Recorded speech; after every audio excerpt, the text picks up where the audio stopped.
Okay. Aurora.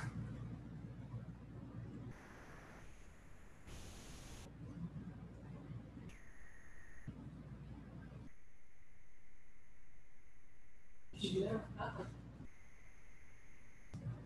She stood out 2 minutes. She's usually early though. Don't want to be part of that. Yeah, I think we're doing some weird things.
think, did you get your books? I just did, yeah. I think Okay. it's fine. Hi, Michelle. Hi, Lori. Did you get your, you got your stuff? Sir? Pleasure. Welcome. Yeah. What time?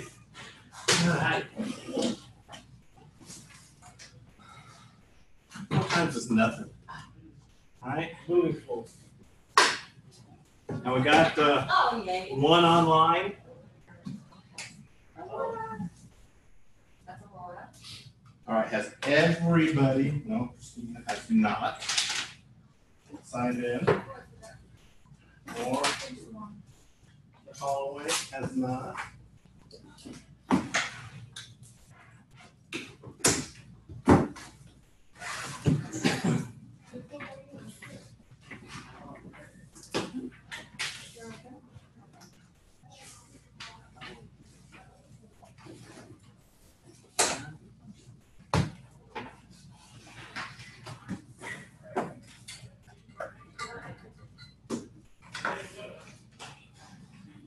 All right, thank you, sir.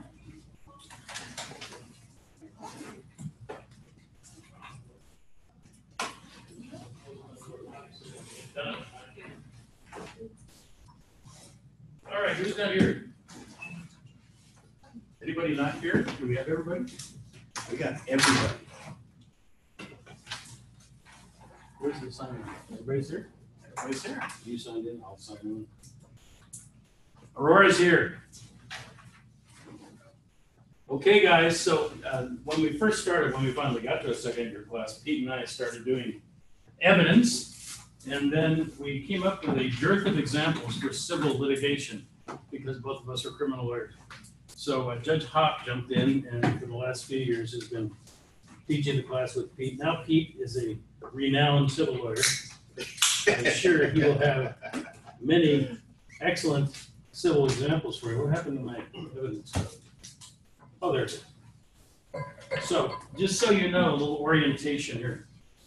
Evidence is one of the essay questions when you get to the bar, and it's a multi-state question. But for multi-states, they use federal evidence instead of state evidence. In the essays, sometimes they'll trick you up and ask you to write something about not only the federal, but the state. So, you're going to get one of these. We just ordered the newest edition for you. These are the federal rules of evidence. The concepts are almost precisely the same with a few exceptions.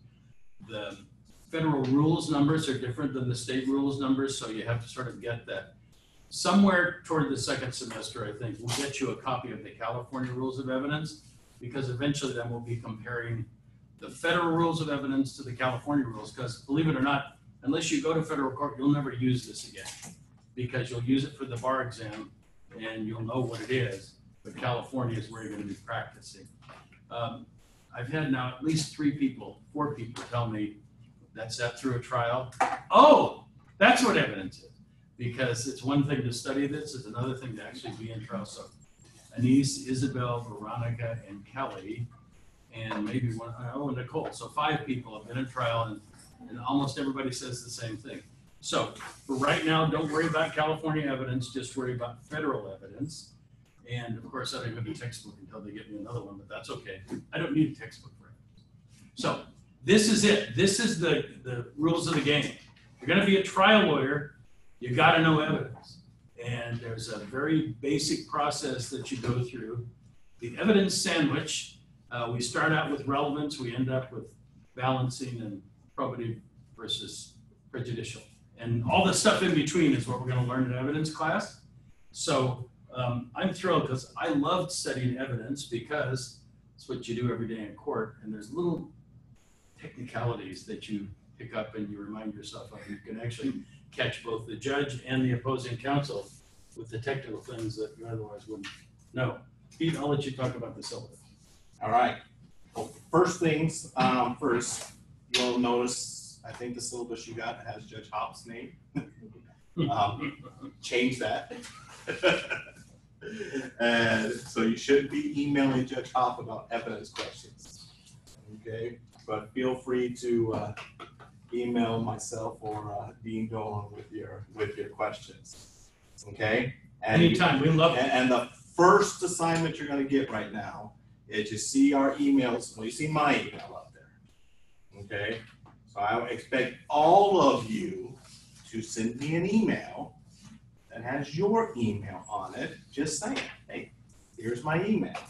Because we will be communicating on a weekly basis with what your specific assignments are. And we have a lot of outlines and handout materials that were developed way back when, right? 8 years ago, when Dean Dolan and I first started in evidence. And we put together these outlines and stuff to try to be, that it was more helpful for you. Okay, we've got an updated textbook. It's a new edition. We've been using the 6th edition, so if you notice something about the syllabus, I think I caught them all and say, hey, this has a page number here, and that doesn't seem right. It's probably because it's referring to the old book. And the key here that we want you to take away from is you got to know the rules. It's that simple. This isn't one of those classes where we're going to be studying a whole lot of case law. There are cases that you need to know and you got to be familiar with, but in evidence you've got to know the rules, and then you got to know when to use the rules. Okay, what facts lead you to apply this rule in this situation, and then you've got to have the practical skills to understand how do you use them in court. What's your mechanism? And we're going to go through a lot of that tonight. So what I want you to kind of start off with is just this isn't a class like you had last year. Okay, we do a lot of problem-based analysis here. There's going to be factual scenarios that we're going to review so you can see how the rules apply. And evidence is one of those things that you don't necessarily get to be right 100%. The rule can say A, and the facts say A, and you argue to the judge A, and the judge says, sorry, I'm not going to accept A. Well, you don't get to say, but I'm right. But the rules say I'm right. The cases say I'm right. It does. Evidence is one of those things that is wholly dependent on a court's rule. It just is. So your job has to be knowing the rules, knowing the underlying rationale for the rules, and being able to convince the judge that given your state of the case that's laid out in front of your judge, this is why this rule applies now. This is why you should rule this way. And if you've not had the pleasure of seeing a trial, then you might not understand this. But if you've had the pleasure of seeing a trial, you'll see how it plays out, but you'll also see how woefully ill-prepared 90% of the lawyers are out there. And some percent of the judges. Yeah, they just don't get the rules of evidence. They just don't. And if you know the rules of evidence, you're going to be head and shoulders above your opponents. And I know I've seen it. And I know he's done it because I've seen him do it, where he objects and the judge sustains. And the other side is like, okay, what do I got to do? How do I get around this objection? But it's really important to my case. Yeah. The judge is like, no. And they just give up. And they go on to something else because they have no idea what rule was just used to stop them to get their piece of evidence in. And they don't know how to get around it. Literally, that is what's up. But Your Honor, this is important to my case. And you're just sitting there saying, that's too bad. And if you know, we talk in evidence code sections, just like we do with penal code. And like I told you, you're going to get a copy. It's your federal rules are in your book. But you'll get a copy of this just so you have a quick reference. I've discovered that it's not good to mess you up with California and tell you we get you through some basic concept, but we'll give you that too. But just remember, if you know the evidence code, with 1 or 2 words, you can say what your objection is. You know, Your Honor, objection, hearsay, versus, well, Your Honor, it's not fair because he said this and he's not the guy. which is what people do when they don't know what they're doing. They have a rough idea sometimes, and everybody will throw in hearsay. And by the way, there's so many exceptions to hearsay. I think that's a whole second semester. So get ready. But jpd@dolanlawoffices.com is mine if you don't already have that. That's on my business card. Just because sometimes you might have questions. And Pete and I really love doing this class. And it's hard to really conceptualize this if you haven't seen a trial. If you've seen a trial, whether it's criminal or civil, even a family law trial, talk about people that don't know the evidence code. You should just look at family law. Sometimes it's embarrassing or horrible. The lawyering is most of the time. Don't say this outside of this place because you don't want other people to hear that. I won't name any names, but you can count on one hand the people that know what they're doing in the family law courts. And probably two ends. Maybe two ends, I'm not quite sure. If you count the DAs and the public defenders, probably got a few more. It's really important. It is the rules. It's the playbook. It's what you know in order to be a trial lawyer. So if you're going to be a trial lawyer, this is it. And if you're not going to be a trial lawyer, this is it anyway for this year. And if you're going to be a trial lawyer, you want to get in those pieces of evidence that are best for your case, right? So you got to know how to get those in. At the same time, if you can knock out whatever's good for the other side, then what's the jury or the judge, the fact finder, going to hear? Really good stuff for you and not good stuff for the other side, right? So this is the legal maneuvering that you get to do to be successful in trial. And don't confuse it with you trying to take advantage of people. I'm telling you, people will try and introduce evidence that shouldn't be introduced, and that's why you want to keep it out. And you want to introduce evidence that should be introduced, and sometimes they try and prevent you from presenting. So it's not like we're trying to cheat people or take advantage of people, but I can tell you there's a lot of people that don't know the rules of the game. How can you play the game?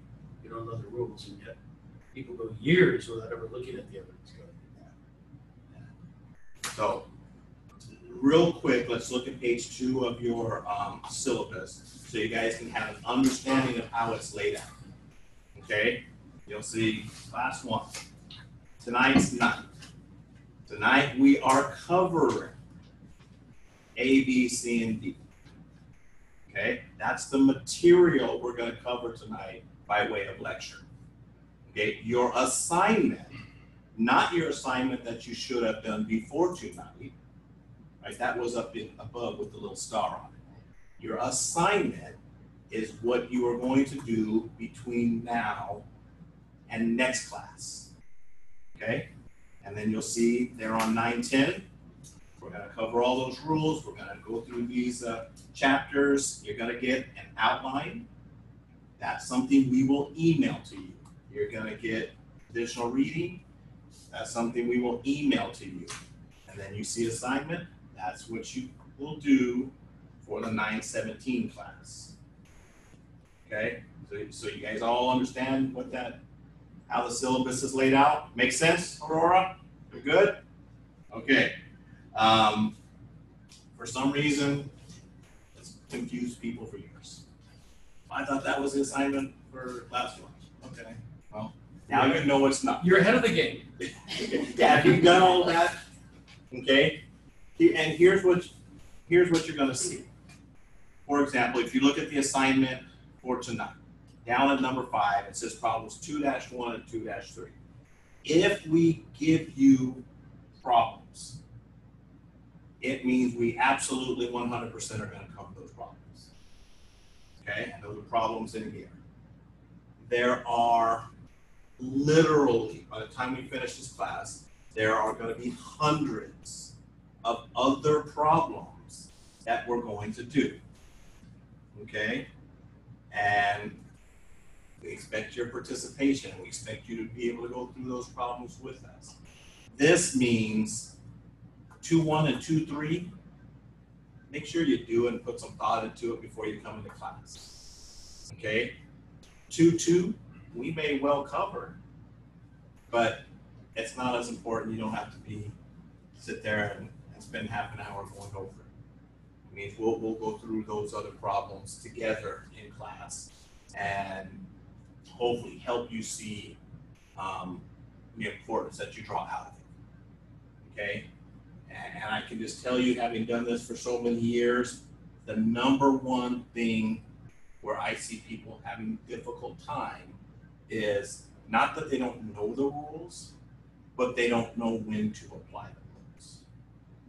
Okay, I know this rule says X, but when do I use X? Right? What facts need to be in play? Really, the only way you learn that is through experience, through going through problems, and then you see, wait a second, this is just like that other case, it was like that other case, it was like that other case. I've seen this 10 times now. I know what rule applies in this situation.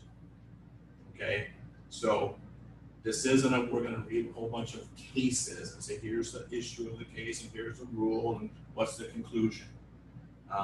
That's going to be few and far between.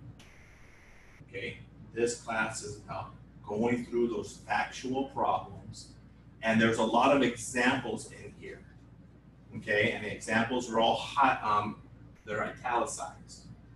Go through the examples, right? The text gives you the rule and kind of the rationale for the rule. Then the example, they do a really good job of giving basic examples that make sense. Oh, I get that. And then you'll see a problem with that fact pattern and you won't see it, right? So you just got to get used to recognizing when to use the rules. And do you guys, I know some of you do, but do you know Pete's experience? Because you guys are not familiar with him other than you know he's your professor from there. Do you mind telling, because I think it's really important for them to know who's telling them about it. I was a prosecutor for almost 20 years. I left the VA's office about a year and a half ago and went into starting working with a civil firm.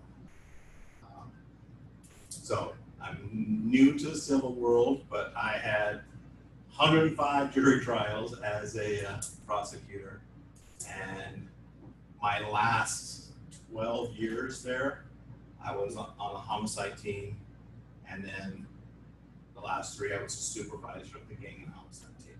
So I've done a lot of murder cases, I've done a lot of gang cases, I've done death penalty cases, and so I've got a lot of experience in big cases where knowing the rules and knowing what you've got to do is important, right? And if you don't get your big pieces of evidence in, it can make the difference between a really bad person going free or, you know, being sentenced appropriately. So I've got a lot of experience in trial. I've got a lot of experience in evidence. I can just tell you, and we're going to get to that, but I mean, to me, it's almost malpractice, right? When I sit down with a case, I see, okay, one of the things you're going to have is a witness list. Okay, well, what are those witnesses going to tell me? And is any of that going to rely on something that's not readily admissible? Right? Are they going to be telling me something that might be hearsay? Okay, well, how am I going to get that in?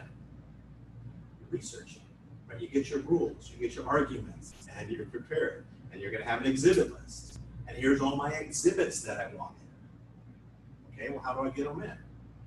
Well, here's a foundation that's needed. Here's a rule that I do. And you have all that done before you set foot in a trial, right? You don't just go to trial and say, well, I want all this in. Well, how are you going to get it in? Right? That's something you need to be prepared for. And this wasn't necessarily an evidentiary ruling, but when you go to trial, you should go prepared. My very first trial as a civil lawyer was a very big case. It was an unlawful detainer. Okay, and so I go in there, and of course announce my name for the people. And I knew the judge. He's like, Mr. Nolan, I mean, for the plaintiff, Your Honor. And they called my witness up. My witness stood beside me. I literally stood right there, and I just asked her a whole bunch of leading questions, which could have been objectionable too, but That's what they do.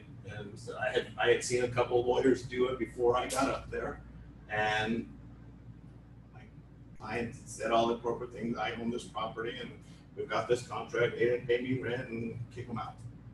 And the other side had no clue what to do. Oh, but they, it's whatever excuses you could hear. Okay, and we were all said and done.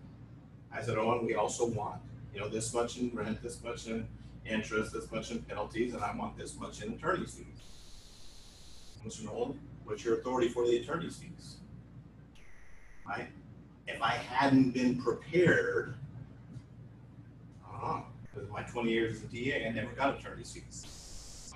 Right? But I looked it up, and I knew the civil code that authorized attorney's fees for this type of case, and I signed it, and I got it. Okay, that shouldn't be news to you guys, right? That you go prepared into whatever case you have.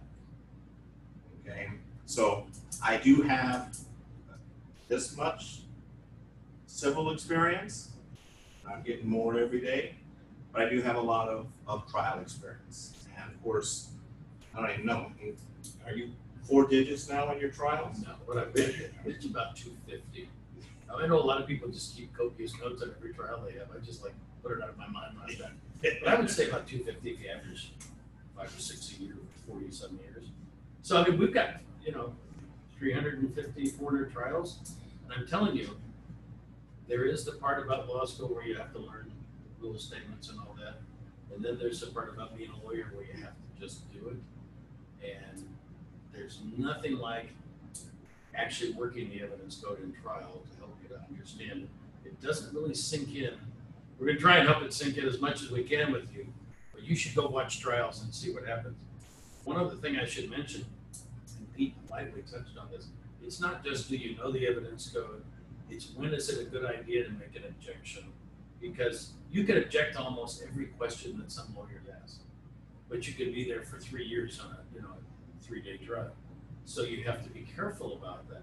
So this is both a science in a way and an art, and both of those have to work together to become a really good lawyer. And there's nothing that substitutes for trying cases to be a lawyer. There just isn't. And so I'm just thrilled that you guys are here, and I'm thrilled that you guys are interested. It takes time, but the best way, after all the classes, the best way to figure out about the evidence code is to put yourself in the middle of a trial. And you'll all of a sudden start going, oh, wait a minute, what was that? There's all kinds of subtleties in the evidence code. Judge Hopp pointed one out to me, I don't know, on the trial about 3 years ago, and I thought I knew what I was doing. And he was right, and he never even had evidence in law school. But apparently he must have read the book. And there was we just had something in a very obscure section in a trial I just had, and I happened to be aware of it, and the DA was trying to sort of bluff it through, and just wasn't working. And I thought, well, this is so good. The rules are right there. You just got to keep on top of them. There's a lot of rules, a lot of things you might not look at. And of course, there's some things that are just for civil cases, not criminal cases. Some things are for both, because hearsay is hearsay, whether it's civil or criminal. So it's just really a matter of being interested in it and taking it seriously, and definitely the problems. Pete said, those are just examples of something that you have to dig out of that. What's the evidence code section that applies? And it takes this, we take a whole year on this. It takes a long time.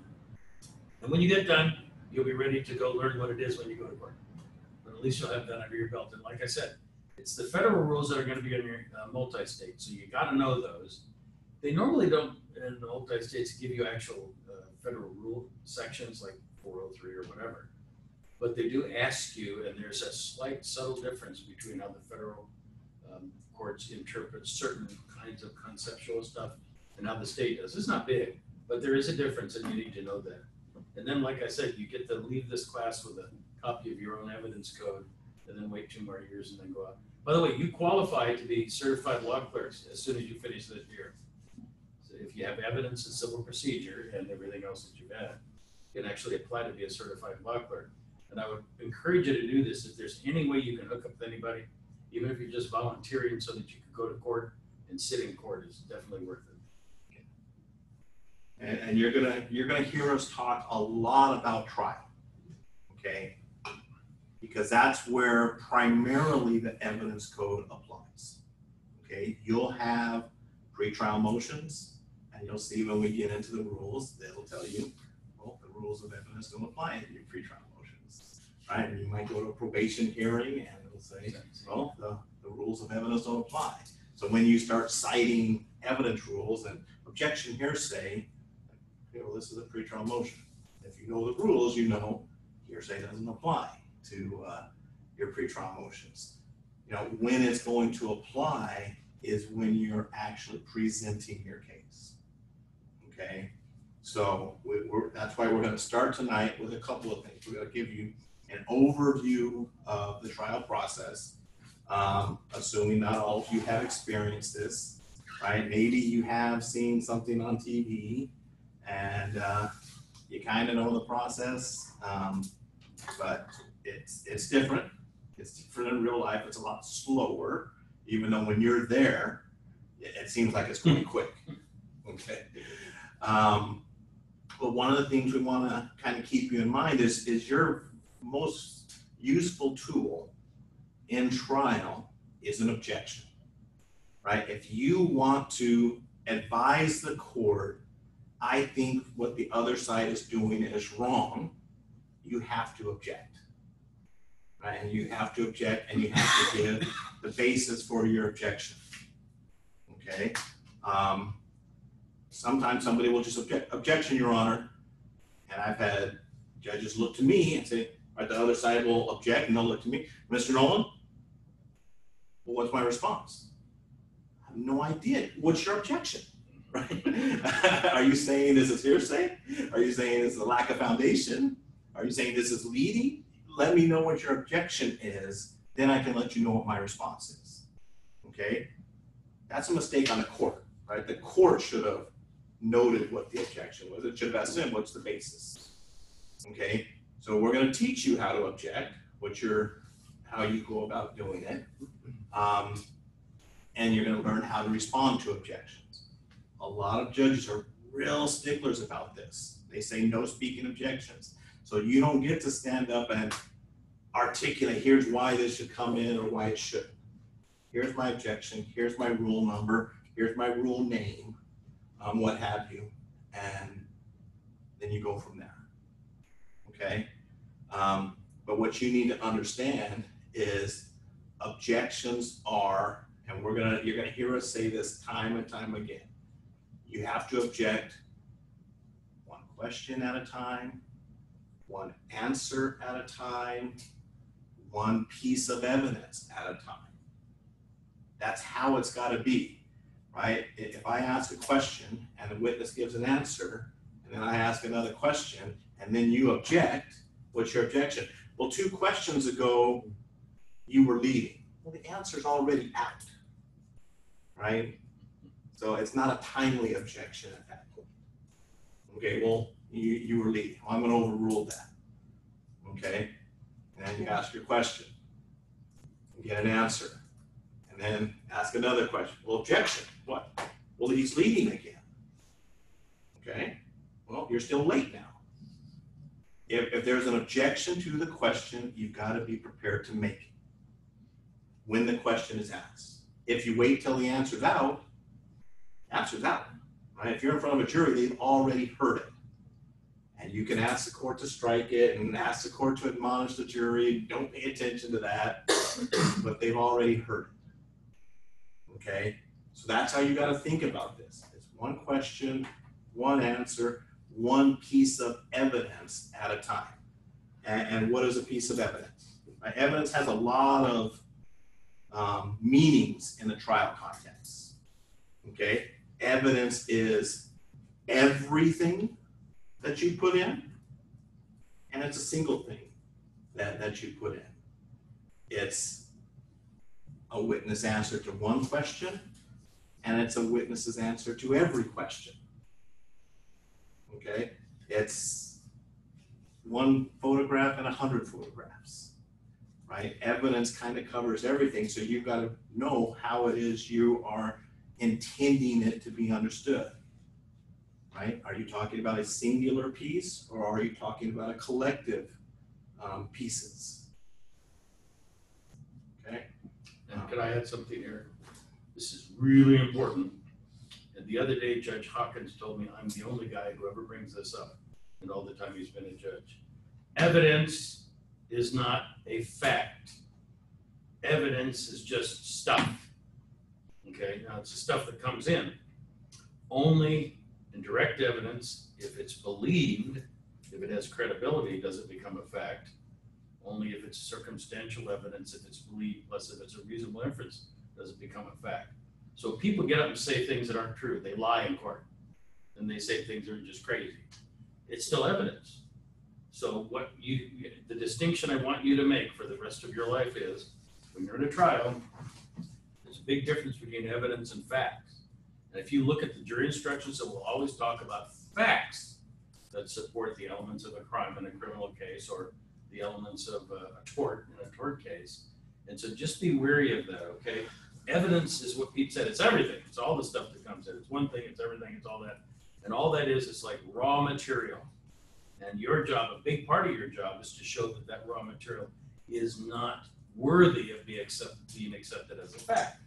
So that's why you want to maybe cross-examine and show that when somebody said, I can get from here to Palm Springs in 7 minutes, that's just nonsense. Or maybe they tell you they're going to fly a helicopter and they've done it 27 times and it's easy. Okay, but you see, it's just evidence until it's accepted by a trier of fact as something that is credible and believable. A big part of what you do as a trial lawyer is trying to make sure that you characterize evidence that is negative toward your case as not credible, not believable, not reliable, not acceptable. So remember, evidence is what we're talking about. Facts are why we present evidence.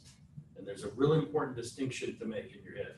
At least that's one of my pet peeves. I hear people talk those interchange. Well, they presented facts. No, they didn't. They just presented evidence. Not unless you believe the evidence do you have a fact.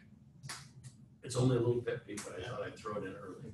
Yeah, and that's important, right? Because what we're gonna talk about the different rules, but we call the jury, right, the fact finders, right? And that's what they're tasked with doing. And sometimes a court might be your fact finder. Okay, but let's just start with a brief kind of overview of the trial process. Okay. A case comes to be. Doesn't matter if it's a criminal case, right, with the DA filing charges, or a civil case, somebody filed a lawsuit against somebody, right? Somehow a case begins. And the other side gets a lawyer, and it works its way through various pretrial stuff, okay, before it ever gets to trial. And the stuff that gets you there isn't all that important for this class. There will be evidentiary things, whether it's a preliminary hearing or something like that, that you might have to deal with along the way, okay? But for the most part, we're talking about once you get into trial, now the rubber's gotta hit the road. What do you got? What's your case? How are you gonna prove it up, and how are you gonna present it? Okay, there's any number of ways to prep for trial.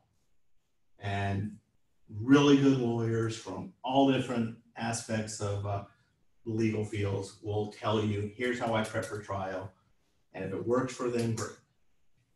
Okay, you may try something different. I had, when I was the supervisor of the homicide team, I had really good attorneys working under me. We had one paralegal. Right? And I know if I went to that paralegal, I said, could you set up my trial binder? She knew how I wanted my trial binder. If another DA went and said, could you set up my trial binder? Yep. It didn't look like mine, but that's how that attorney liked it. And, but a real basic part of preparation is, what are you going to present to prove your case? Right? If you're on the people's side and the plaintiff's side, you got to have witnesses, right? What do those witnesses say? What rules are implicated? How are you going to get them in? What exhibits do you want to use? Right? I want to use a picture or a video, right? Or maybe a real item. I want to bring in a knife, or I want to bring in a vase, or I want to bring in, something tangible, a physical item. Maybe I want to bring in some lab results, or maybe I want to call an expert to talk about, something that they're an expert in. Well, you got to know how you get those things in. And before you ever get in front of a fact finder, if I know I've got a questionable issue, right, I'm going to try to get this in, but I know the other side is going to object. You got to deal with it in your pretrial motions, right? You don't try to sneak it in front of the jury, and the judge has never heard about it. The other side objects, and then you get embarrassed in front of your fact finder. To just say, why didn't you bring this up before? Why am I just hearing about this now? Because now we've got to stop the trial. We've got to have arguments about this. Okay, so the initial thing, if you've got anything that's just a little bit questionable, put it on the table beforehand. And when you have, I know we talked about this, when you have two experienced trial attorneys, they really know how to narrow the issues down and say, okay, judge, this is really all we need you to decide. Okay, when you've got two newer attorneys, they object to everything the other side has. Do they have a valid basis? Probably not. But we're going to object to what? Everything. Every witness, every exhibit. Okay, well, what about what they're going to offer? Well, I'm going to object to everything too. Right. You'll see, don't do that. Right? If you've got a valid basis to object, then go ahead. But you've got to bring up the issues before you ever get to court. And that gives you your best opportunity to lay it out in motion format. Here's the rule, here's the cases that have interpreted the rule, here's our facts, here's why that rule should be applied this way in this case, this is why it should be this way.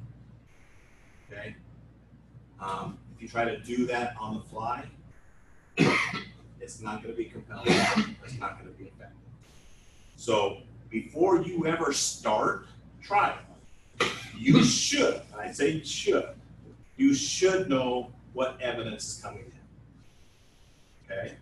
I know we've probably both experienced this where a judge makes a pretrial ruling, this evidence is out. And then halfway through the trial, somebody mentions it, and okay, well, it's kind of in, but don't mention it anymore. And then by the time you get to closing argument, it's in. They've heard about it. Everybody knows what you're talking about. It's not a secret anymore. And you're like, the judge ruled it's not to come in. Well, it just changed during the course of the trial. By the way, what he's talking about is that you have a hearing before you start picking the jury, or at least before the trial commences. And what I recommend is you do a trial brief on every case. I don't care if it's a DUI. Because the first thing you want to do is lay out the facts. You want the judge to know what your facts are. So a statement of facts is really important. Not to mention it helps you to keep your mind clear and focused. Then you want to come up with every evidentiary issue, and let's be safe. You give case law, you show why it should come in as this exception or hearsay or whatever. You want all that done before you start. If you have two really good lawyers, you won't have very many objections during trial because they've already gone through everything that could be an objection.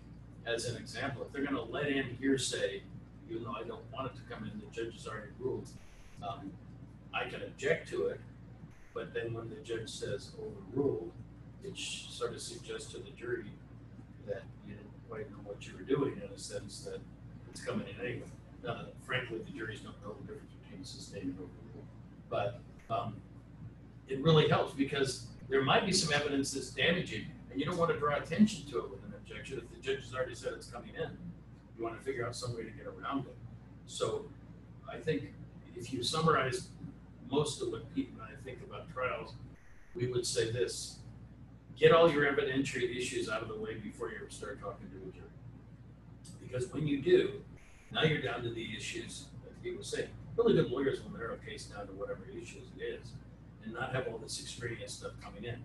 Judge Fullenhorst, I was just over there, the junior, and he told me that he's had 3 new lawyer trials, brand new public defender, brand new DA trials.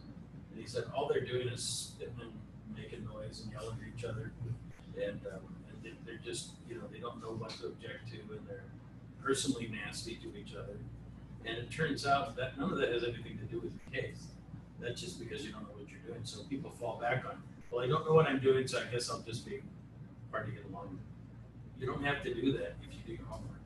And if you get your evidentiary rulings, even if they're contrary to what you want, then you've sort of got a clear path on what you have to do in presenting a trial. And it's really important to do this in every case, not to just show up by the seat of your pants.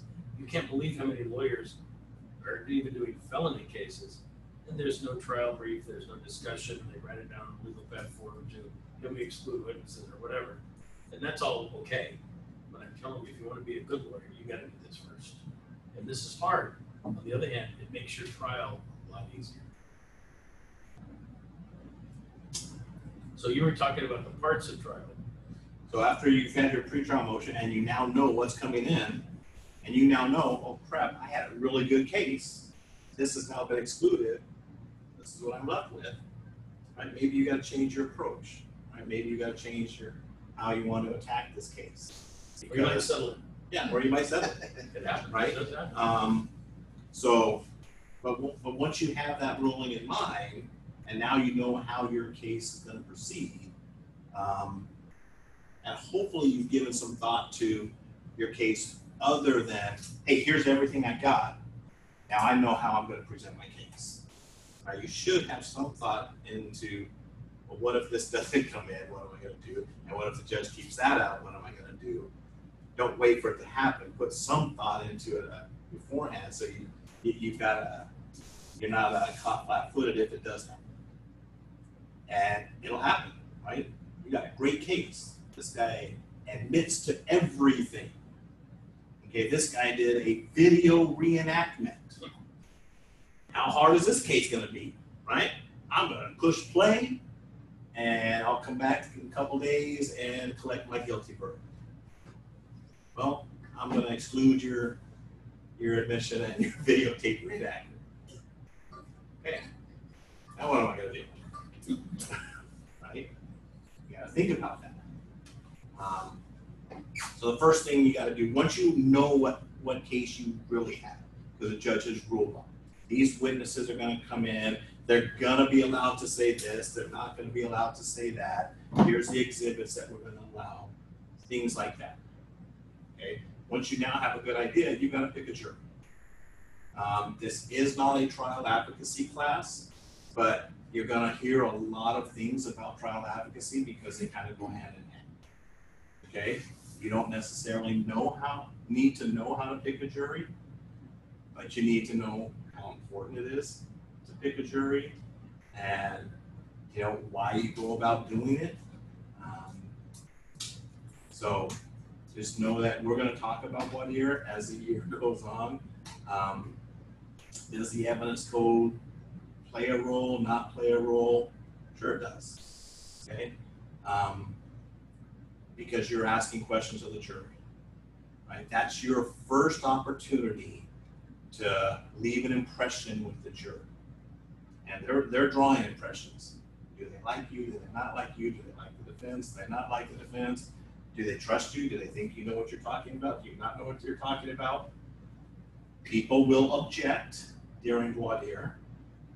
And I can just tell you, my practice was always to ask certain questions that I knew were provocative and I knew would draw an objection 9 times out of 10. And I knew what the answer was to those questions because I had researched it before. So when the other side who doesn't research it, who just thinks, wait a second, you can't ask that. Objection, Your Honor. Well, Your Honor, actually rule such and such allows, and this case interprets, and I'm allowed. He's like, go ahead, Mr. Nolan. Score 1 for me, right? I've now impressed the jury that I now know what I'm talking about. And if they ding the other side because the other side doesn't know what they're talking about, good. Okay? And what almost happened to me 100% of the time is what does that other side do, right? Because In criminal cases, the defense gets to go first, then I go second. I ask my provocative question, right? The judge rules in my favor. Yeah, I get to ask it. What does the other side do? Universally, they jump out of their seat and they want to address what I just said. They're agitated, they're upset, right? And they want to correct the impression that I've left with this jury. It's 4-2 for me, right? Now this person seems like they're not calm, cool, and collected. So there's strategy to it, there's a process to it, and just know that certain things are okay to question on, certain things aren't. So be prepared. If you're gonna ask a question, you better be good with the law, knowing I get to ask this question. If you're just freewheeling, nothing worse than the judge just shutting you down in front of the jury. You know, that's right in the beginning. Yeah. A couple of things you should know too. There's 3 parts to jury selection. The first 2 parts are pretty easy. Time qualification. So if you have a trial that's going to go any longer than a week or 2, they're going to see, can people be there? You really don't have anything to say about that. The judge just asks them, can you be here? And if they say, no, I've got a vacation, no, I've got a medical procedure, whatever, they're gone. Then you have hardship qualification, which sort of extends that to other things that are going on in your life where you can't afford to spend 2 weeks because you work on tips at the casino or whatever. And if there's a reasonable hardship, most judges are very easy about this now. And if people say, you know, I can't afford to pay my bills or whatever, they're gone. So now you're down to people who can't come up with a good reason not to be there. And that's the people that you choose from. And what Pete's talking about is what they call challenges for cause. So what that means is there's certain questions you can ask.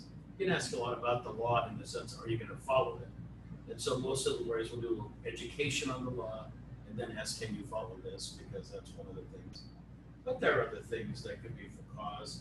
Let's say you have a sex crime case and you have somebody who was raped, you know, when they were 17 years old. Well, that's going to come up and that's going to be a problem. And so that's probably not a good person and that could be for cause. You have idiots who, you know, look on the website for how do you get out of jury service. So they say, I can't believe he's not guilty if he's here. You know, where there's smoke, there's fire. That's just because they want to get out, but they say that. They say things like, I don't believe in the presumption of innocence. They say, I don't like the judicial system. But they're mostly all just jerks who just want to get off. There are some who I presume honestly believe this. So you got to get through all these people. I don't want to go into any more detail except to say, it's a narrowing process. Can you be here? Do you have any problems being here? Would it cause you a problem?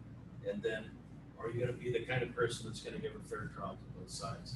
And that's when the advocacy comes in, when you get to the cause part. How much can you ask about? That's what Pete's talking about. How far can you go? I never object to any question during jury selection. Exactly like Pete said, because it's easier if you don't get upset. And then he says, one witness could prove anything in a case. And I know that it's a kind of case where you have to have more than one. I won't even say anything. Like if you have a jailhouse snitch, the rules are now, it has to be somebody corroborated. So he says, well, one witness could prove anything. And then I'm just going to go back up and say, he's absolutely right, except for, and then I'm just going to explain it.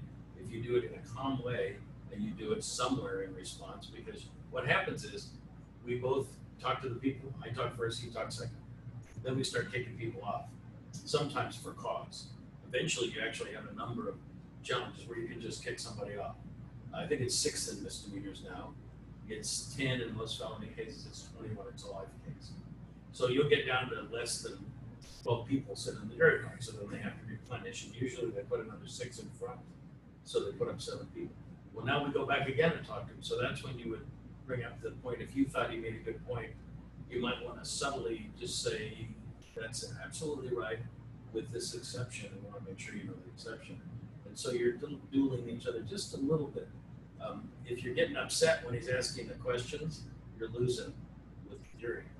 If you're real nice, and actually, most of the time I compliment the district attorneys, you know, they're asking and bringing up good points. And they compliment me too, because I usually bring up good points. Like I still bring up this evidence versus facts thing all the time. And I tell them, you know, you got to make sure that this is a fact that's proven. not just evidence that was presented. And you have to decide, you know, if you believe this person. And how do you decide if you believe someone? And I can tell you because I know what the rules are, but the other thing is you want them to talk. A lot of lawyers think you just lecturing to the jury. Best thing you can do is hear what they have to say. People say crazy things, and sometimes good things. And so we want to ask questions like, well, you know, what do you think about the idea that only one person believe could prove a case? And then you want to let them. And when the jury's talking, it's a lot harder for the DA to get you to object. And so I really believe, and I've done this for a long time, get the jury talking is really good. You just slip in your discussion, and then you have them talk, and then you slip in the next one, and you have them talk. So this is probably, aside from closing arguments, well, and the evidence and everything else, it's really important.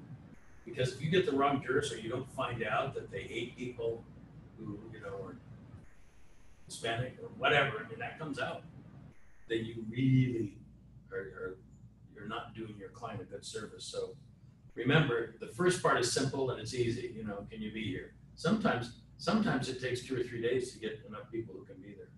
Yeah. Sometimes. And then do you have a hardship? And then there's every kind of hardship. The best example I heard, Pete, a guy stood up and said, I have A1C diabetes, and so I have to ski every day at 9:30 up in the mountains for 2 hours because I have to keep moving. And then after that, I have to come and manage my stock portfolio because otherwise I'll lose all my money. And so I just can't be here. So I'm thinking, this is the first time I've heard this one. And I thought, this guy ain't gonna be on the jury anyway, he's a nutcase. But he had to explain it to the judge, and Judge Hawkins is a tongue-in-cheek humor kind of guy. You wouldn't know that until you've been around him a few times, but you think he might be a little bit mean, but he's really just picking at people and giving them a hard way to go. And so we finally let that guy go, and we were all laughing, thinking, I've heard a lot of stories of why you can't be here. That's the best one I've ever heard. And then after that, it wasn't for that, it was because he had to take his wife to the doctor because we were trying to figure out how do you do this, and would you miss a week of skiing? And just weird things happen. But just remember, this is the beginning of making an impression on the jury as to, do you believe my side or his side, or can we get a fair trial? And Pete's right. You can mess around with lawyers and do all kinds of things to provoke them. So you got to be careful not to be provoked as well. Although sometimes you feel like you must. But I honest to God, I don't even remember the last time I objected in jury selection, because it doesn't do you any good. And you can turn that into a positive if you can figure out a way to talk about the distinction between what was said by your opposing counsel and what you are arguing as far as what your case might be. That's the other thing. You're not supposed to argue your case, but we get real close as we ask more questions. You gotta identify what your issues are. Yeah. And you gotta talk with them about them. Okay? I still remember, this is a great example. I'm a brand new DA, my very first jury trial. I'm still a law clerk. I haven't even officially passed the bar yet. I'm still a law clerk, and my very first DA case as a DA, I'm out in Blythe, and the defendant is a cop, a Blythe police officer who's been on leave. He's got this charge against him, and the chief of police and all of the brass are sitting in the audience because they're like, you got to win this case, right? Because we do not want to give this guy his job back. And if he wins, he's going to get his job back. Easy case. It's restraining order violation, right? So my piece of evidence is the certified copy of the restraining order saying you're not to have contact with, in this case, it was his ex-wife. And what was my evidence to prove he had contact? Well, I had her as a witness, and then I had all of the voicemail recordings that he left. Okay, so no doubt he violated, because there was conversations. You know, you can't be calling me. I know, but I have to call you. Okay, but he was saying things like, we need to get back together for the kids. I talked to Father Frank, and he says if you come back to church, he'll counsel us, right? And we need to keep our family together. He's trying to reconcile, and he's not doing so in a rude or belligerent way. And my gut told me religion is going to play a role here, because a lot of his messages had religious overtones. You know, I'm praying for us. Let's get together and let's pray together. Right? Meet me at the church, and the Father will pray over us. How do I question about this? So I asked one of the jurors a really awkward, do you think if you heard evidence of religion that would impact you one way or the other? Objection. And the judge sustained it. Now what do? I think it's an issue. I think I need to talk to this jury about it, but what do? I had no clue. No clue. So I left it. Okay? We get through the trial. We're about halfway through the playing of the tapes, and two jurors. We need to talk to you. Okay? What's going on? We don't think what he did is wrong. What he did is biblically based. He's the husband, and he's fighting for his family. And so we're not going to be able to follow the law. That if he had contact, we can convict. And inside, I'm like, yes. But then on the outside, it's like, okay, I was right, but now what do? You kick him. We only have one alternate. Right? Mistrial. Start over. And I'm like, right, my gut told me I had to do it, but I hadn't put any thought about how I was going to go about doing it beforehand, and I just couldn't do it. I couldn't get the questions out that I needed to ask appropriately. In hindsight, now, I would probably bring that up in a pretrial motion and say, I think religion's an issue here. Here's what the evidence is going to be. I'd like you to question the jurors about religion and what impact that may or may not have on their ability to hear this case. Right? And get them to do it. By the way, that's a good example. If you got a real touchy subject, you can ask the judge to ask the jury about it so that you don't have to be the one that brings it up. And that's important. It goes with religion, sometimes it goes with gangs, sometimes it goes with guns. But if you have people that maybe have trouble with those issues, you don't want to be the one that points out they're the one with the trouble. It's a lot easier to get the judge to do it. Because the judge might say something like, anybody has any religious convictions that conflict with your duty as a juror, you need to let us know. And so at least you can get the subject out there, and then you might follow up. I don't know, it depends. But just remember, the judge is always a backup, and they're very good about if you ask them to cover certain areas. Like lately, what we've been doing with sex crimes is we have a little questionnaire that asks certain things, because the problem is, at least I've been finding lately, Jesus, anybody, have you or anybody in your close sphere of influence been molested? It's like 12 out of 24 or more that are raising their hands, and partially because they know they can get out. But my sister back then, or my brother, or whatever, or my grandfather did this or whatever. So that's a combination. Ask the judge to ask for it, and ask for it sometimes in writing, so that people aren't saying this stuff out in front of everybody else. But that's a great example of where you want to get the judge involved. And most of them will do it. Most of them will do it because you ask, not because they think they are the greatest in the world. But yeah, if you ask, most of them will do it.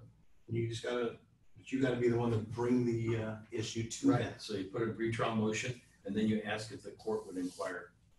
And so that's another little subtle turn on what we're doing in voir dire. All this takes time, and you got to watch it. But I'm telling you, this is the beginning. We haven't even got into the evidence of the trial or anything. There is some evidence, a consideration to what questions can be asked, and you need to know that so that you don't get shut down. And the way you find out about that, by the way, is before the trial and the jury's there in your pretrial motions. It's so important, and so many people don't do that. You don't want to look like the idiot that's asking the question and they say you can't do that.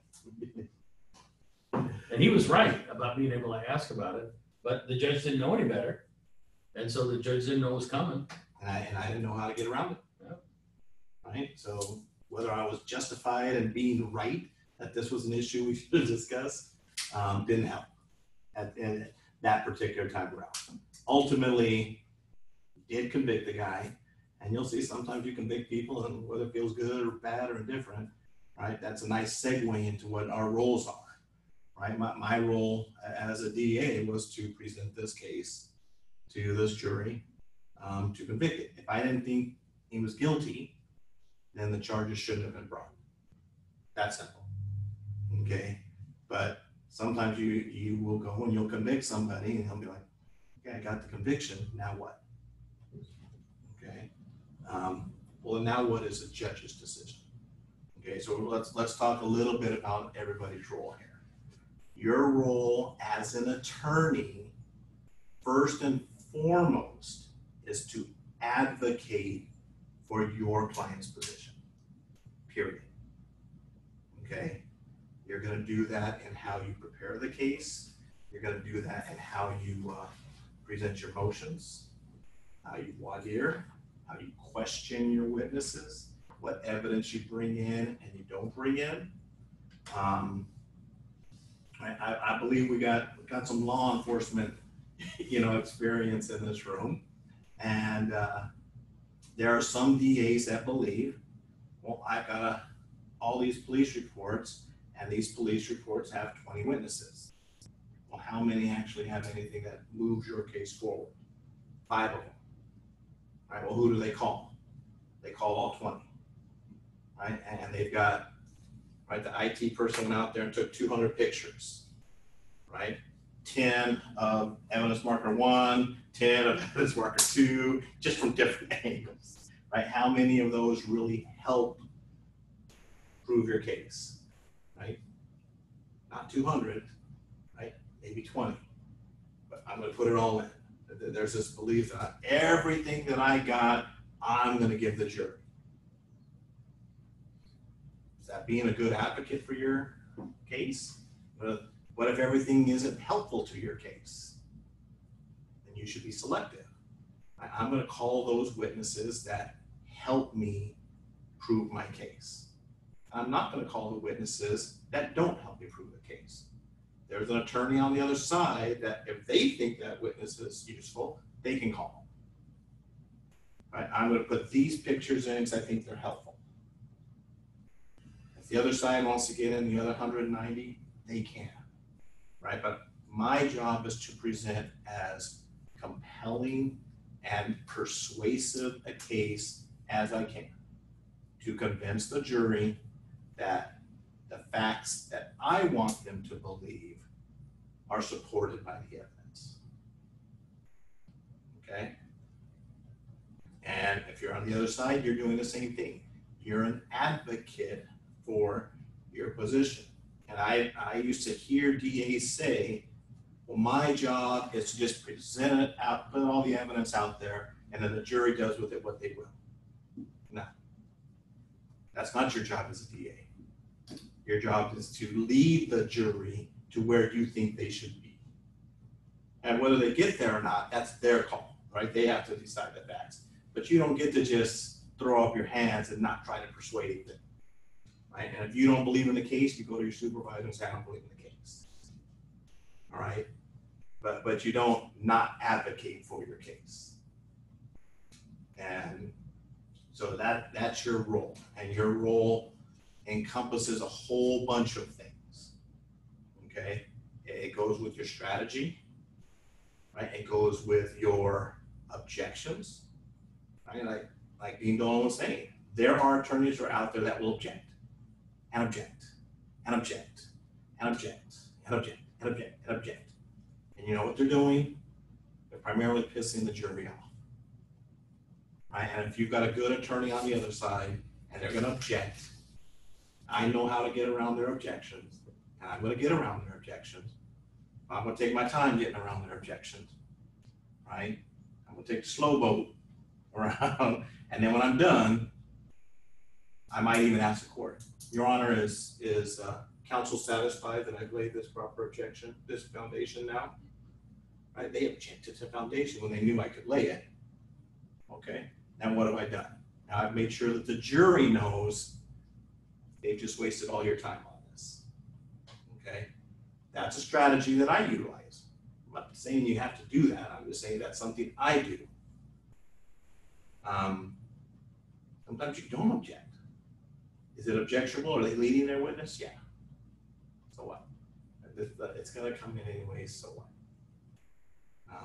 You have to make the determination how you are going to present your case and in what manner.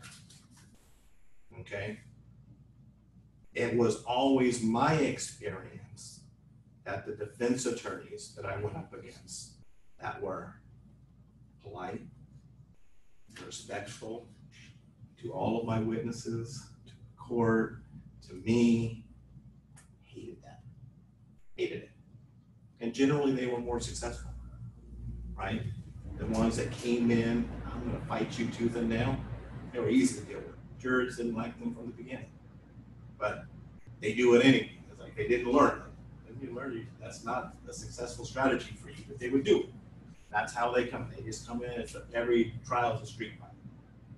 Okay, well, then you could be calm and you counteract that, and you seem more reasonable when you're asking the jury to believe what you're asking them to believe. Okay, but sometimes there's going to be a case where you're going to need to show your emotion, show some fire, show some righteous indignation, if you would. You're going to have to do that. You can do that in every case. Nope. Some cases, absolutely.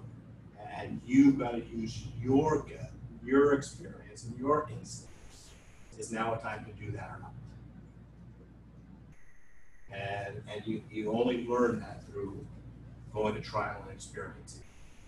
But there's a way, like Dean said, there's rules, there's some science behind a lot of this, but there's also an art to this. And understanding when and how to do something can make or break a case. Okay? And I've had cases where I was just kind of going through the motions, right? And then the defense said something in there. I argued first, the defense said something in their closing argument, fired me up, and I came back in my rebuttal with a little more and a jury told me afterwards that, we're glad you showed that. Before that, we weren't sure you even believed in this case. Right? We're glad you finally showed that. We thought he was guilty, but you weren't leading us there. Okay? And you've got to understand when it is to do that. But your role absolutely as an attorney is to advocate your position, okay, and fight for your pieces of evidence. If you want it in, you got to do what you need to do to get it in. Okay. You want to talk about attorneys before we go on to judges? Just one thing that sort of coattails on what Pete said. When somebody says objection and they don't tell you why, and then the judge looks at you, you always sort of act like you're responsible. I'm sorry, I didn't hear the grounds, sir. Because then they have to say, well, what were your grounds, sir? And then it turns out to be crap or whatever, or at least you have an answer now. But there's no reason to react. I mean, the obvious thing was say, well, dumbass, if you're going to object, tell us what it is. But you don't do that. Instead, you say, I'm sorry, Your Honor, I was right here. I didn't hear the grounds. And then you just be quiet. And then they have to figure out what it is. And of course, half the time, well, I don't know, it's hearsay and it's irrelevant. Okay, well, as to relevance, here's what we think. And this is why it's an exception for hearsay. To just low-key it. And I think Pete's right. You know, if you really know what you're doing as a lawyer, you don't scream and yell. You can have a witness that is pretty obviously lying, and maybe you can lay into them a little bit. But you can't do that for all the witnesses, or else you only have one here. And the best lawyers know what the issue is. And what one lawyer told me a long time ago, there's at least one witness who messes up your case from your side. You save if you're going to show any emotion or aggressiveness for that person. And otherwise, you just look like, I belong here. This is where I come to work every day. and know how the rules work. And the judge will eventually, it's amazing how judges sort of tip their hand as to who the lawyer is that they think is a good lawyer and who the lawyer is that they, you would never ask for that, but it just becomes obvious in some cases. The most important thing is to remember your job is to be your client's advocate. Your job is not to do anything unethical. And so, yeah, I'll just give you one example of that. The criminal law has one sort of notable exception. You're not allowed to put anybody on the witness stand if you think they're going to lie for any reason, except if it's the defendant who insists on testifying. And then you cannot prevent somebody from exercising the Fifth Amendment to testify on their behalf. So, it's a very touchy area, but aside from that, which we have to leave aside for another day when we talk about the specifics of that, you can't put, as a guy says, look, my buddy's gonna come and say I was at the pool hall, and I really wasn't. You can't put your buddy on the witness stand, sorry, not gonna do it. So you have to know that you have to be an advocate for your client, but you do have to follow the rules of professional conduct. And it very rarely does anybody go over, but I've heard of lawyers, I've never sat and watched it, but I've heard of lawyers making up stories and then finding people that support it. We don't want you to even consider doing anything like that, okay? Find out from your client what the story is. That's another thing that's probably important. Some lawyers don't want to know from their client what happened. I think that's crazy. I mean, sometimes they tell you things, there's defenses in there. Now, sometimes they can't testify because of how much trouble they're in, although if they say, I forget it, I'm going to testify anyway, and then they tell a bunch of lies, you can't point out that they're lying. If it's the defendant, the client, that's your client. You cannot ever participate as it. So just a little heads up for you. Somebody says a big story on the witness stand, you know they did. You really shouldn't argue it in your closing argument because then you're endorsing the lie. So you have to argue they didn't prove their case or whatever other issues you have. But you can't say, he said he was at the pool hall. He must have been at the pool hall if you know that he wasn't at the pool hall. So you have to be a zealous advocate. It's really important to do your homework. And it's really important to listen carefully in court. And it's really important to make sure that you make the best case that you can for your client. But you can't do anything that would be unethical. So and I didn't mean to suggest that Pete thought you should be unethical. But I'm just saying, I mean, I've had this attorney say, look, I talked to this person. I'm sorry, not now, I don't believe it. And so then you settle the case. That can happen. I don't think any district attorneys intentionally put on false testimony, but people lie all the time. They really do. Your job, if they're really lying, is to figure out how to show that to the jury. So that's, attorneys play the huge role, of course. If the judge is really doing what a judge should do, they're not interrupting you or bothering you. They're letting you put on your case. And if there's objections or objectionable stuff, even after you've done your pretrial motions, it's probably because something came up you didn't cover, or because the way it was asked is different than what you thought. And you make your objection, and then you say what your objection grounds are with 1 or 2 words, and that's it. And other than that, the most important thing is to move your story forward. They're going to tell a story as the prosecution. You're going to tell a story as the defense. Ask yourself every time you make an objection, or every time you put on evidence, does this move our story forward? If it does, then you should do everything you can to get it in there. If it doesn't, don't waste your time. So that's attorney. Assuming you got a jury and the judge is just playing their traditional role, they're basically the umpire. Right? They're there calling the balls and strikes. They're the ones that when somebody says objection, they say sustain or overrule. Right? They said, yes, this can come in, no, this can't come in. Yes, you can call this witness, no, you can't. Right? They're the ones that are the final arbiters of the legal issues that come up. Okay? And I say that because you're not going to come across any trial attorney that's going to say, yeah, judge hasn't gone against them when they shouldn't have. Right? At some point in your career, you're going to be right on something, and the judge is going to rule against you. It's just the way it goes. Okay? It just happens. Okay? For a variety of reasons. Maybe they weren't paying attention. Maybe they don't know the law in this issue. Maybe, I know sometimes it feels like maybe they're tipping the scale one way or the other. You got such a good case, you don't really need this one anyway. Maybe they're asleep. Yes, judges fall asleep. You know, it's actually more common than you might think. And did they really catch what you said and what the witness said? Do they have the information they need to rule on it? Maybe they don't. You know, but the key is, however they're ruled, you move forward, right? You don't act like, you know, that hurts your case. You don't act like you don't know what's doing. You don't argue with them over their ruling. There's a time and a place for that, and it's never in front of the jury that you have those conversations. Two things I'll tell you. When a judge makes a ruling, you just say, thank you, Your Honor, whether it's sustained or overruled, and the jury doesn't know whether they voted for you or against you. And you just make it happen. When a judge actually takes time to make a ruling, you say, thank you. The other thing is, remember what a judge is there for, to call the balls and strikes, and to also not have himself reversed in the appellate courts. So what Pete said is true. Sometimes the case is so overwhelming, and there's a marginal bit of evidence. I mean, it's probably okay to bring it in. On the other hand, it may be the basis for an appeal. So we'll have some wise old judges that will basically say, no, I'm not going to have to go into that.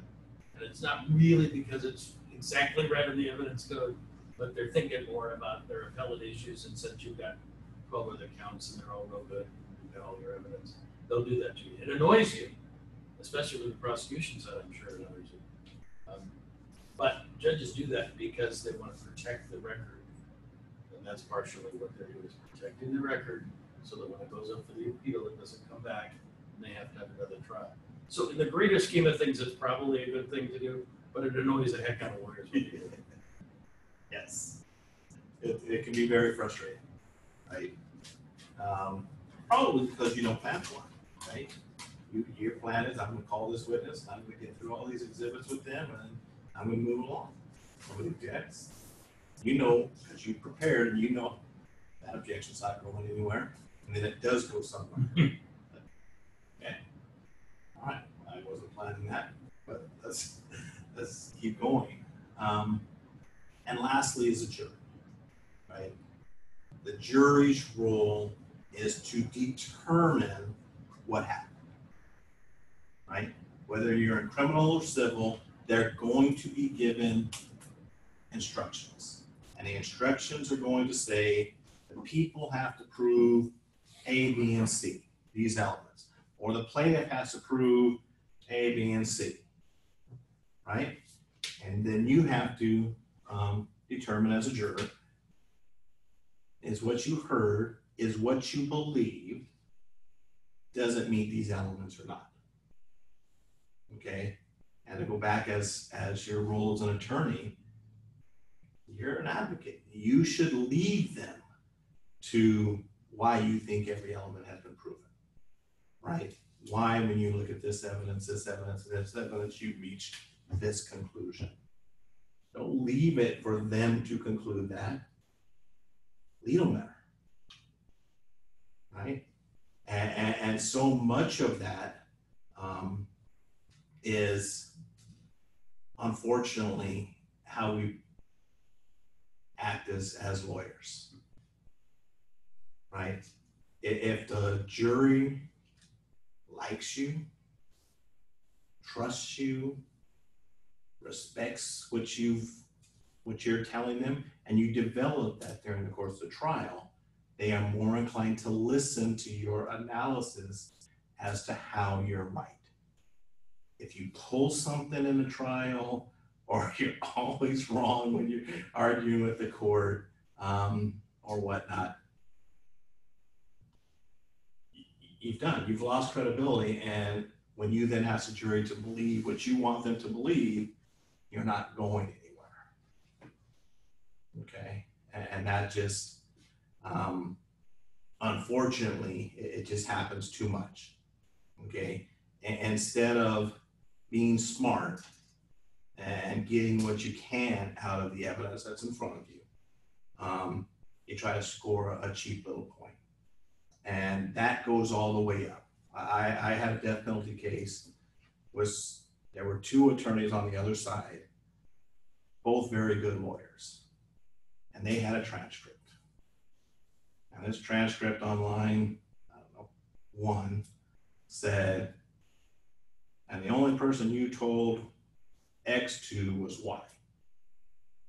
Your answer, yes. So you only told this to one person. No. But the transcript, could you read that? So the only person you told this to was Y. And your answer was yes. But no further questions. You saw that jury, right? I just got this witness. You know, they just admitted they've only told one person. And the very next line is, but I had already told 3 other people.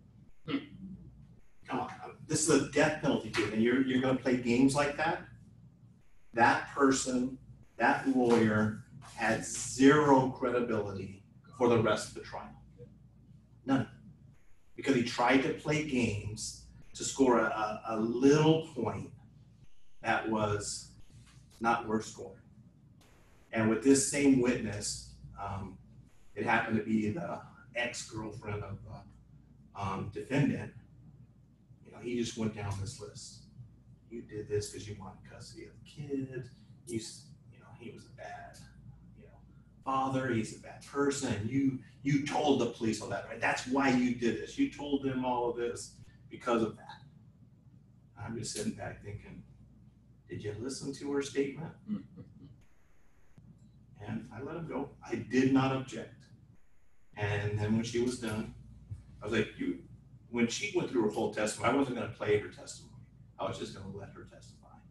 But when he went down that road, I knew what she had said in her statements. And so then I played her statement.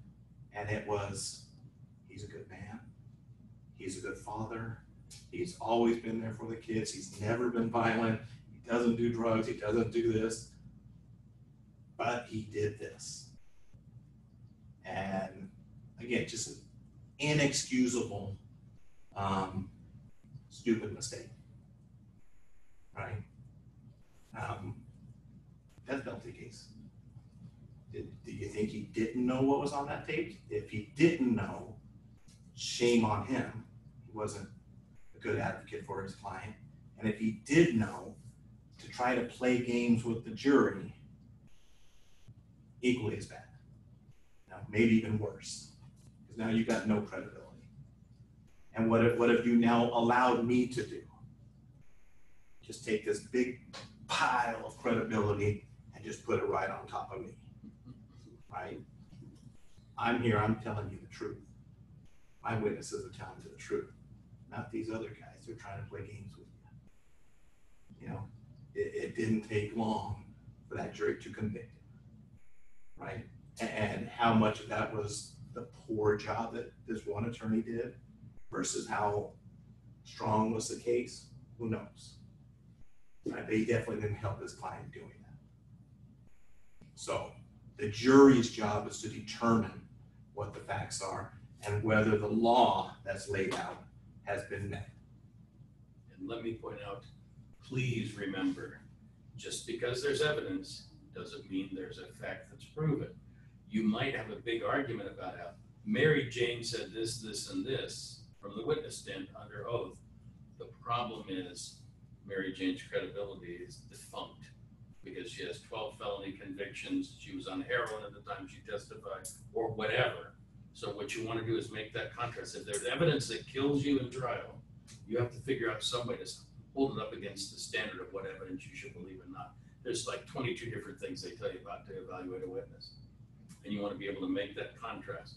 So many people leave that out and they just talk about the evidence in the trial. The evidence is nothing unless it's a proven fact.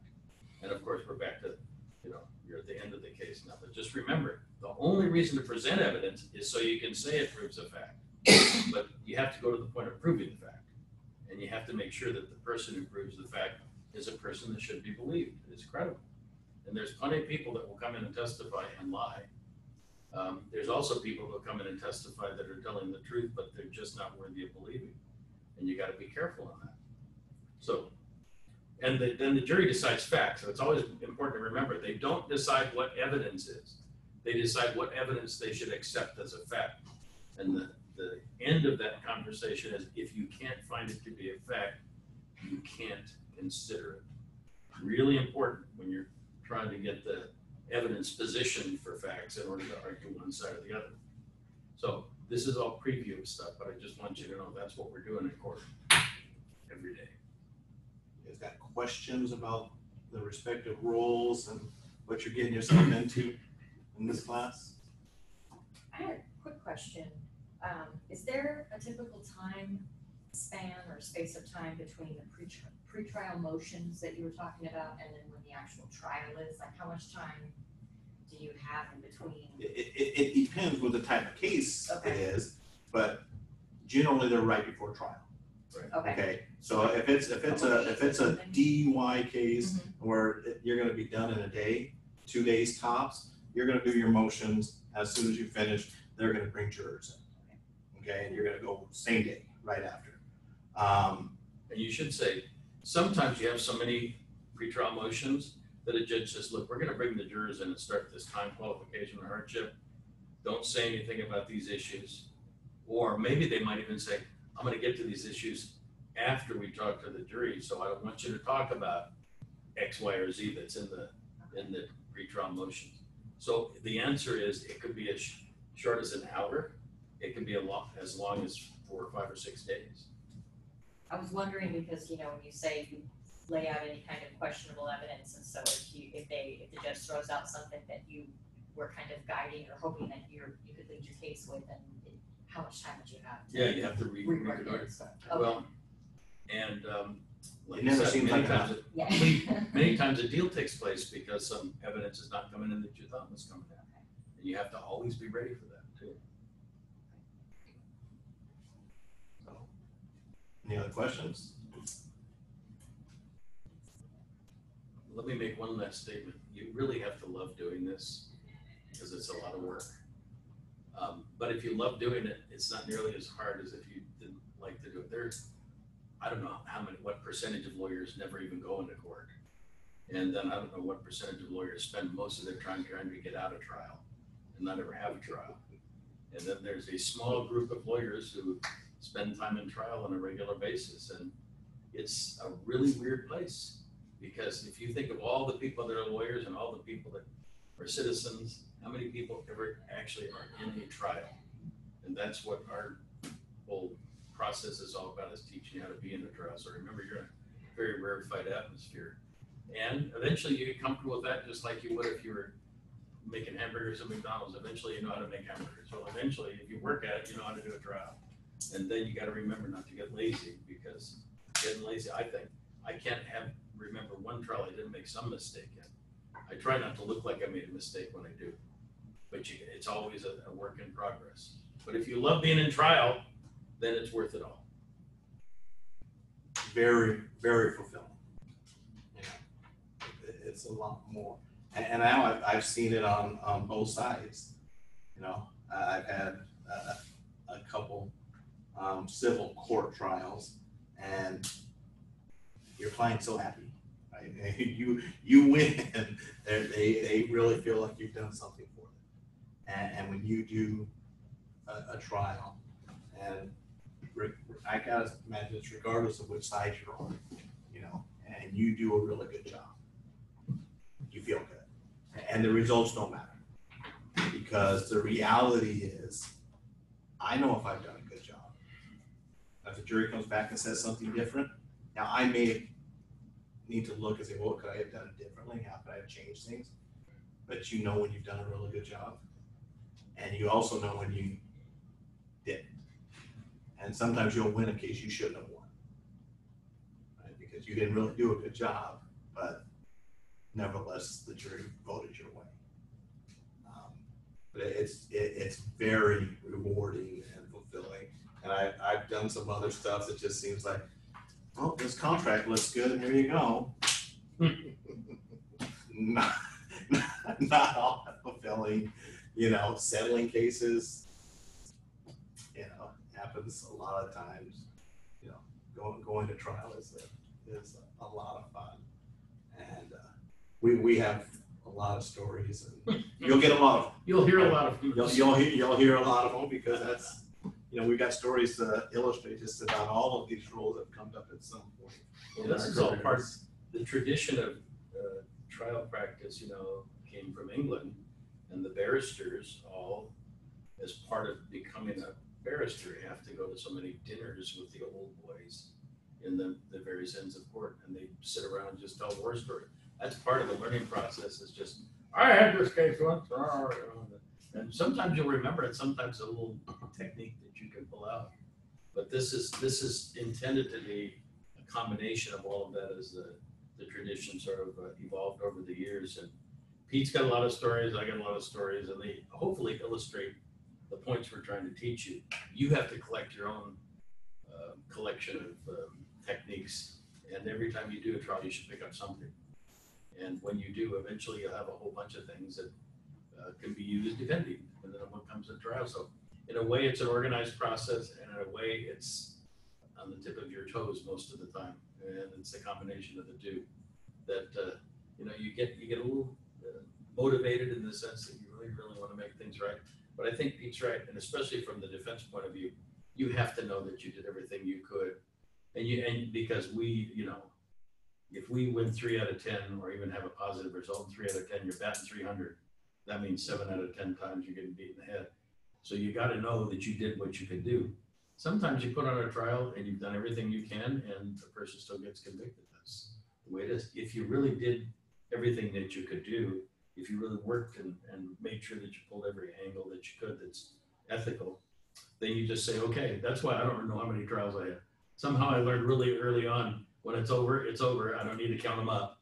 But at least 5 or 6 trials a year for 40 some years. So. And you'll watch trials. Right? Oh, You'll yeah. learn from watching other trials. And I still remember this guy was in he was a murder case against one of my top lawyers. I was a supervisor at the time. And I wanted to go watch the closing arguments.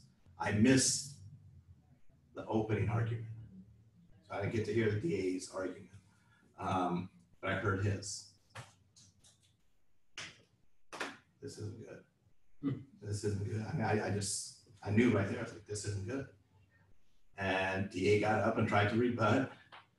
And sure enough, he hung that one up. And I knew, just hearing his arguments, like, those are good arguments.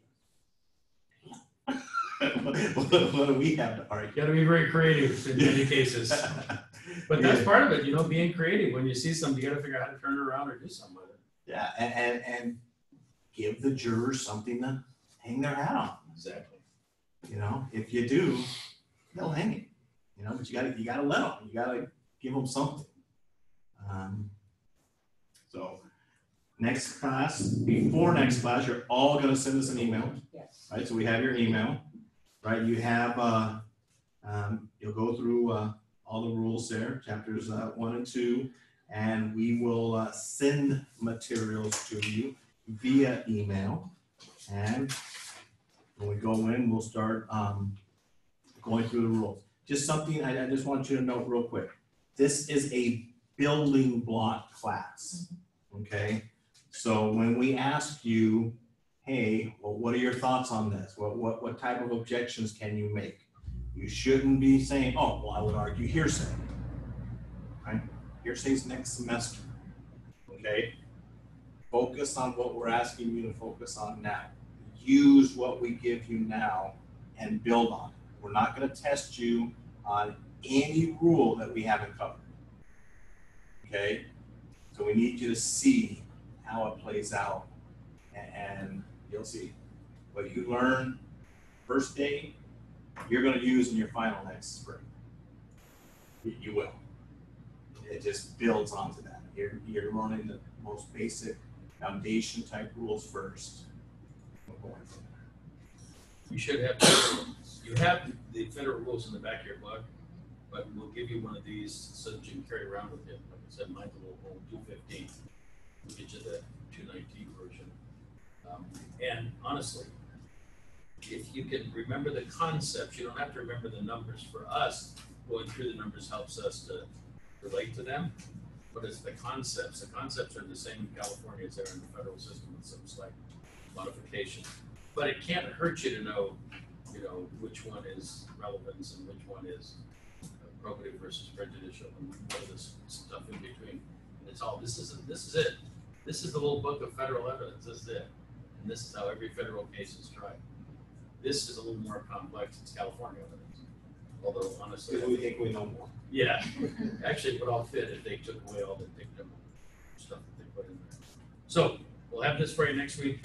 Probably it'll be the second semester before we give you California. I don't want to confuse you too much. We confused a few people early on. It's hard enough to get the concept without saying, here's the California difference. But after you get them, then you can start talking about California difference. Okay? All right, you guys. So look, you get a break here tonight because normally we're going to go probably 8:30 or 9 o'clock, would you say?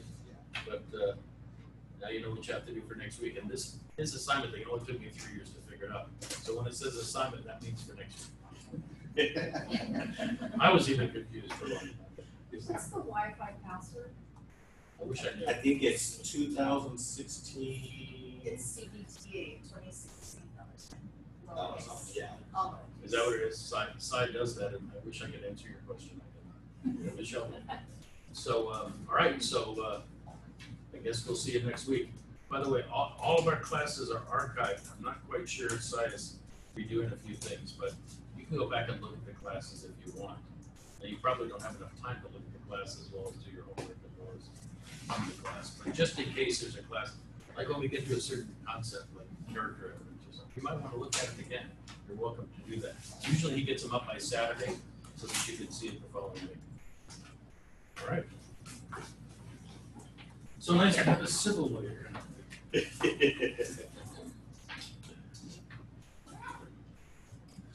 Thanks, Aurora. We'll call on you whenever we have cases. Problem. Anytime. You'll be one of the problems next week. Okay, I'll be ready. All right. So literally, 7:45 Friday. I'll be here. We can we'll go out there. I got 3 different guys. 2 of them actually need some investigation.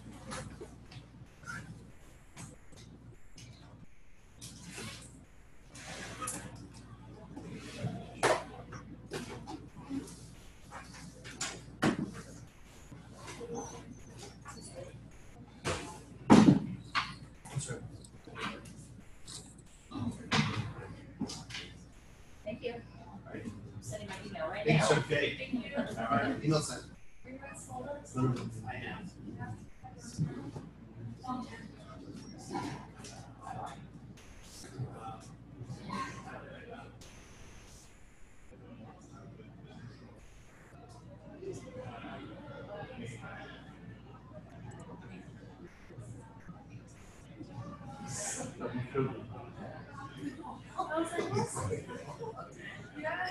You know what?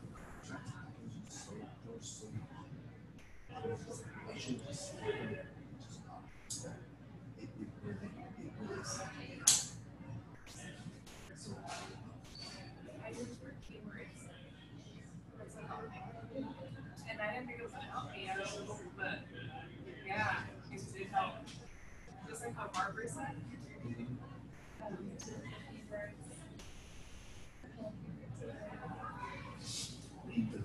All right, guys. Good night. See you tomorrow. I just went ahead and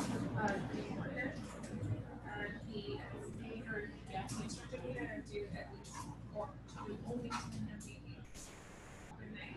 And they just, oh my gosh. I'm like so going crazy. Well, I'm trying to digest everything. That's why, like, why this and that. And then at night, I'll be going to sleep and I'll wake up and I'll be like, oh, that's why. Really? And then it'll hit me. Sweet. That's good though. You're in the process. Yeah. It is.